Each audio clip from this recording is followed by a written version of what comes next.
coming at you at lightning speed with a new video. Hey everyone, I hope you're doing great.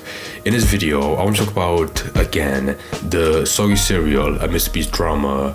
Because now I've already talked about, Soggy's video, which I think is very good, very, high quality video essay with a shit ton of information that's really good. But now, I would never imagine that I'd be making a video talking about the backlash/reaction to this. Because of course, my initial reaction to Soggy's video was like, oh, it's something he made out of his own interest. Like, there's nothing else like, making him do it. He also saw Dogpack as a shitty person, a scumbag, and he made an investigation about him. But now, I'm seeing more stuff that maybe, MrBeast had a very tiny part in, making into it.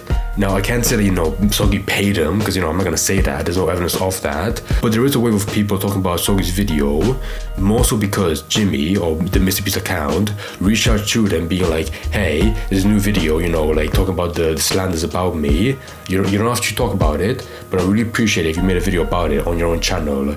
And a lot of people have done it so far. Some of them accepting it, some people calling out Jimmy about it. The people I know so far to talk about it and mentioned that they were DM'd by MrBeast were Pyro Life, Spill Sesh, even though they were more negative about it, and then Turkey Tom or Tom Dark. Those are Pegasus, and he was reached out by Jimmy to have an interview, but he got cancelled. Which I think is good, because, fuck him. If there's one person that doesn't deserve an interview with Jimmy, it's him. Because he made so many videos talking about oh, Dogpack, he said this and this. It's all true, believe it. he never pushing back on any of it. And I find that interesting because it's half cowardly and half smart. Cowardly in the sense that, instead of making a response outright, on a main channel video or addressing it on Twitter, he's mostly relying on people to make a response for him. Hey, I'm not gonna say anything about it, but there is a video, by this guy, Soggy, you could talk about it. Most an indirect response. But even there was an interview coming on soon between him and Umpaville, so that'll probably be the actual response, of him talking about it. But so far, the main, in terms of an actual response to the whole allegations by Dogpack, I would see this as more of that being a response of him reaching out to big people, big commentary channels, and asking them kindly to talk about the video. In a way trying to soften the impact of him talking about it. Even though in my mind that never works. And one proof of that is people calling out people like Pyro, Tom Dark, be oh, they got paid off by Jimmy, they're paid actors. It's all full of bullshit. Fuck MrBeast still again. However, on the other hand, I do find it a bit smart. Because he understands the ecosystem of YouTube, where when someone makes a story, the actual person, the big party themselves, probably can't talk about it without being shat on.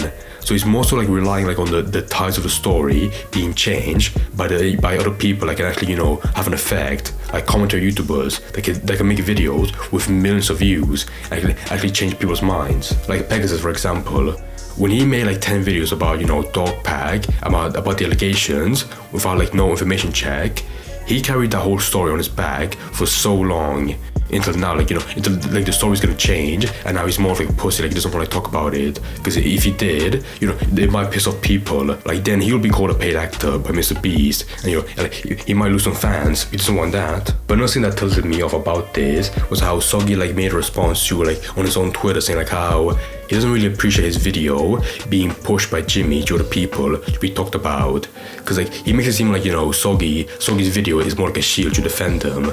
When in reality, in the actual video, he mostly shits on Dogpack, but even at the end, he has his own criticism for MrBeast, talking about Delaware, that was a dumb mistake to make, and the illegal lottery, which in his opinion should be addressed, and so do I, to be fair, as well as not appreciating or approving the comment that he left on his video, saying, oh, finally a video that doesn't spread basic slander about me, lol.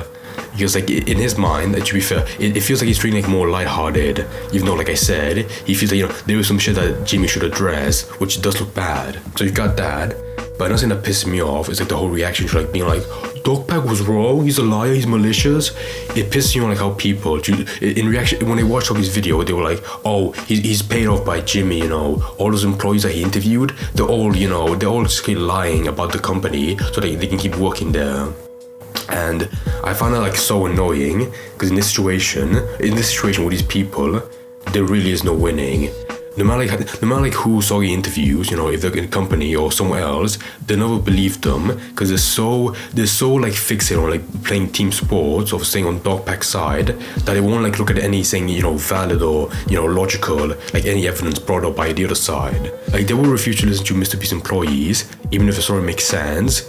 But they will happily sit down and listen to like pissed off ex-employees that clearly are malicious to the company, like Dogpack and Jake Weddle. I legitimately have no idea what could satiate these people. Like maybe if the story, was like let out to be played out more naturally, maybe like they could be convinced better. But I really think it's more by like seeing like how Jimmy, he potentially had a part in this, like he paid off Soggy to make the video. But in reality, if you actually watch Soggy's video essay, a lot of it makes sense. Like it's really hard to like disprove. So on that side, there really is no winning with people. Like they'll never be happy with whatever he says. The only thing that might have effect on his people, and that I'm excited to see, is the interview with Oomperville and MrBeast and Jimmy, because like that would be interesting. I feel like Oomperville will probably throw like softball questions, like make it very easy. Because like, as long as he addresses like the major ones, like apologizing for Delaware and talking about like the illegal lottery and how he'll like make up for it, I want to see that. Like, that would be interesting. I don't think he'll address Coffee's video in that interview, because it's a much different story. But he definitely should as well, because like with that video, if you actually watch it, it's another smoking gun, which doesn't look too good. But again, like there was a lot of like room for explanation, like what happened and how Jimmy and how he managed like the crypto wallet, which had some shady, unethical history before in the past. I was thinking like again, like right now, I want to see more of the interview and see like how it's handled and how Jimmy responds. If it goes really well, it might change the tide. But again, like if people are reacting to like calling out people like being paid off by Jimmy for just talking about Soggy's video, I'm not sure like how much more can be won over this. It must be like a lost battle, never winning ever again.